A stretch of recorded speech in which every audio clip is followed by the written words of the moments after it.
तो हेलो दोस्तों, तो कैसे हैं आप लोग। उम्मीद करता हूं कि आप सभी लोग ठीक ही होंगे। तो आज की इस वीडियो में हम एंड्रॉयड सीरीज़ के पार्ट 3 को एक्सप्लेन करेंगे। और अगर आप लोगों ने इसके पहले और दूसरे पार्ट को नहीं देखा है तो उसका लिंक आप लोगों को डिस्क्रिप्शन में मिल जाएगा, आप वहां पर जाकर देख सकते हैं। तो ज़्यादा टाइम न वेस्ट करते हुए चलिए वीडियो को शुरू करते हैं। तो पार्ट 3 की शुरुआत में हम एस्केल और उसके चेले को देखते हैं जो बेबीलोन की इन्वेस्टिगेशन करना स्टार्ट कर देते हैं ताकि वो उसे जल्दी ठीक कर सके और उसके काम न करने का कारण पता लगा सके। इसी बीच हम सुन और मिलियो को देखते हैं जो एक दूसरे को तसल्ली दे रहे होते हैं क्योंकि बेबीलोन का वार्प गेट खराब हो गया था जिस वजह से सुन घर वापस नहीं जा सकता था। वहीं दूसरी तरफ मिलियो की गलती की वजह से उसके डैड की मौत हो गई थी। लेकिन उन लोगों की परेशानियां यहीं पर ख़त्म नहीं होती हैं क्योंकि किंग डेलजियन के मरने के बाद से एंडोरा का सारा किंगडम कियोस में चला गया था जहां पर एंडोरा के नोबल्स ने जूजियन और आम लोगों पर हमला कर दिया था ताकि वो उन लोगों को अपना गुलाम बना सके। जिस पर डेमेंट्रियो अपने साथियों के साथ कैपिटल जाने की तैयारी करने लगता है जहां पर सुन और मिलियो भी उन्हें ज्वाइन करते हैं ताकि वो बेबीलोन के बारे में थोड़ी इन्फॉर्मेशन हासिल कर सके। जिसके बाद वो कैपिटल जाते हैं जहां पर हर तरफ क्राइम हो रहा होता है और नोबल्स आम लोगों को बंदी बना रहे थे। जिस पर डेमेंट्री और उसका ग्रुप उन लोगों की जान बचाते हैं जिस पर उस विलेज के लोग उन्हें खाना पीना देते हैं और कैपिटल में हो रहे सारे दंगों के बारे में बताते हैं। इसी बीच हम उसी लॉर्ड को देखते हैं जो डेमेंट्रियो से अपनी हार को लेकर काफ़ी गुस्से में होता है। तभी कोई इंसान उस आदमी को जान से मार देता है और वो आदमी कोई और नहीं बल्कि वो लायन जूजियन होता है जो वार्प गेट से सरपेस तक ट्रैवल नहीं कर पाया था और कुछ ईविल स्पिरिट ने उसकी बॉडी पर कब्जा कर लिया था। जिसके बाद डेमेंट्री और उस जूजियन के बीच में फाइट होने लगती है जहां पर वो लायन जूजियन डेमेंट्री को जान से मारने वाला होता है लेकिन गिधोरा सही समय पर वहां आकर उसे बचा लेता है और उस लायन जूजियन से लड़ने लगता है क्योंकि उसने उसके सभी साथियों को जान से मार दिया था। और लड़ाई के दौरान गिधोरा उस लायन जूजियन को काफ़ी घायल कर देता है जिस पर वो वहाँ से भाग जाता है। और अब जब किंग की डेथ हो गई थी तब गिधोरा के पास कोई मकसद नहीं बचा था, इसलिए डेमेंट्रियो गिधोरा को बुराई के खिलाफ लड़ने के लिए उसकी टीम ज्वाइन करने को कहता है जिस पर वो मान जाता है। इसी बीच एस्केल और उसके चेलों को पता चलता है कि बेबीलोन बिल्कुल ठीक है पर अर्थलिंग ने सरपस पर जाने वाले रास्ते को ब्लॉक कर दिया है जिस वजह से वार्प गेट ढंग से काम नहीं कर रहा है। जिसके बाद एस्केल मिलियो को बुलाता है और उसे बताता है कि उसके फादर बेबीलोन को ठीक करके अर्थ पर जाना चाहते थे ताकि वो किसी से मिल सके। पर एस्केल ये नहीं जानता था कि आखिर वो इंसान कौन है। जिस पर डेमेंट्रियो मिलियो के डेलजिन के सीक्रेट जानने और उसके रियल फादर की मौत का पता लगाने में मदद करने का वादा करता है। और सुन मिलियो और डेमेंट्रियो कैपिटल की ओर निकल जाते हैं और किंग डेलजिन के कैसल पर जाते हैं जो कि किंग डेलजिन की मौत के बाद से खाली पड़ा हुआ था क्योंकि किंग डेलजिन की मौत के बाद आधे सोल्जर्स लौटकर वापस कैपिटल नहीं आए थे। इसी बीच हम एस्केल और उसके चेले को देखते हैं जहां पर एस्केल अपने सीनियर से मिलने आया होता है ताकि वो बेबीलोन के पैसेज को दोबारा खोलने का रास्ता पता कर सके।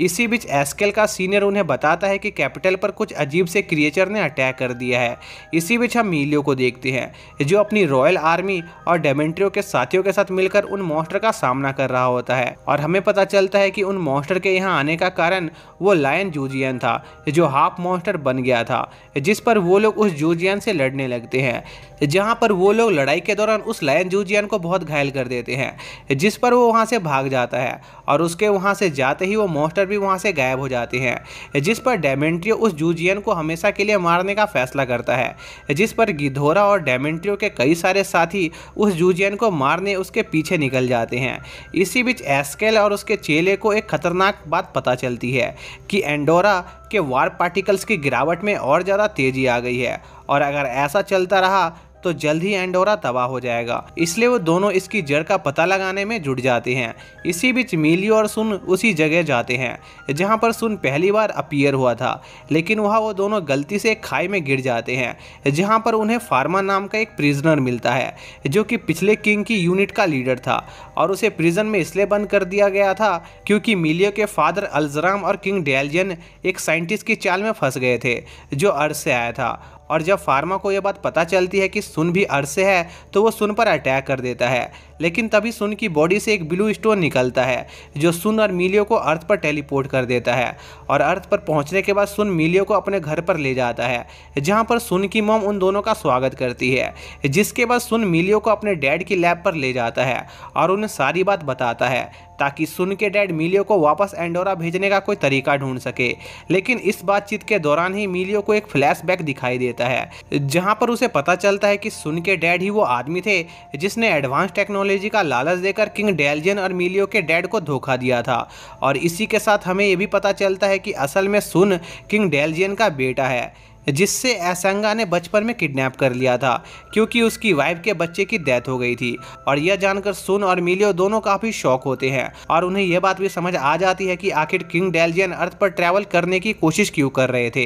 तभी एसनेगा मिलियो को शूट करने की कोशिश करता है, लेकिन सुन और मिलियो वहाँ से अपनी जान बचाकर भाग जाते हैं। जिसके बाद हम पास्ट का सीन देखते हैं, जहाँ पर एसनेगा अपनी वाइफ द्वारा खोजे एक स्टोन पर रिसर्च कर रहा था, जिसने उसे एक अजीब से वर्ल्ड में टेलीपोर्ट कर दिया था जिसे एंडोरा कहा जाता था, जहां पर किंग अल्जराम असंगा का बहुत अच्छे तरीके से स्वागत करते हैं। लेकिन एसनागा के एंडोरा को लेकर कुछ अच्छे प्लान नहीं थे, क्योंकि वो एंडोरा के वार पार्टिकल्स को अपनी रिसर्च के लिए चुराना चाहता था, जिसके लिए वो किंग अल्जराम और उसके छोटे भाई डेल्जियन को अर्थ की एडवांस टेक्नोलॉजी देने का लालच देता है। इसी बीच एसनागा को उसके न्यू बॉर्न चाइल्ड की डेथ के बारे में पता चलता है, जिस पर वो किंग डेल्जियन के बीमार बच्चे को चुराने का प्लान बनाता है और किंग एल्जराम के साथ बेबीलोन को ठीक करने की डील करता है, जिससे वो लोग अर्थ पर डेल्जियन के बच्चे का इलाज कर सकते थे और किंग एल्जराम को अर्थ घुमा सकते थे, जिस पर किंग एल्जराम तैयार हो जाते हैं। लेकिन जैसे ही बेबीलोन काम करने लगता है, एसनागा किंग एल्जराम को धोखा दे देता है और उन्हें जान से मार देता है। जिसके बाद हम प्रेजेंट का सीन देखते हैं, जहां पर मिलियो और सुन के गायब होने की खबर हर जगह फैल चुकी होती है, जिस पर डेमेंट्री और उसके साथी उन्हें खोजना शुरू कर देते हैं। वहीं दूसरी तरफ मिलियो और सुन एसनागा के पुराने वर्कशॉप पर जाते हैं ताकि वो एंडोरा से चोरी हो रहे वार पार्टिकल्स के बारे में कुछ पता लगा सके, जहां पर उन्हें पैराब्लू टेक्नोलॉजी के बारे में पता चलता है जो एसनागा के हार्ट में ट्रांसप्लांट था। असल में पैराब्लू एक स्टोन था जो किसी ऑब्जेक्ट या ह्यूमन को एंडोरा और अर्थ के बीच में ट्रैवल करने की पावर देता था। और इस इंफॉर्मेशन को जानने के बाद सुन और मिलियो को लगता है कि उनका एसनागा को रोकने का प्लान काम कर सकता है। इसी बीच एंडोरा में एस्केल और उसका चेला सभी को पैराब्लू के बारे में बता रहे होते हैं, जिससे वो लोग दोनों रिलैम के बीच में ट्रैवल कर सकते थे। लेकिन पैराब्लू को एक्टिवेट होने के लिए ह्यूमन हार्ट बीट की जरूरत होती है। इसी दौरान एसनागा सुन को उसकी तरफ करने की कोशिश कर रहा होता है, पर सुन इससे साफ इनकार कर देता है क्योंकि वो एक दुनिया के भलाई के लिए दूसरी दुनिया को तबाह नहीं होने देना चाहता था। जिस पर एसनागा सुन पर गन पॉइंट कर देता है और उसे शूट करने वाला होता है, जिससे सुन की हार्ट बीट तेज हो जाती है और पैराब्लू एक्टिवेट हो जाता है और सुन और मिलियो वापस एंडोरा में टेलीपोर्ट हो जाते हैं। और इसी के साथ ये पार्ट यहीं पर एंड हो जाता है।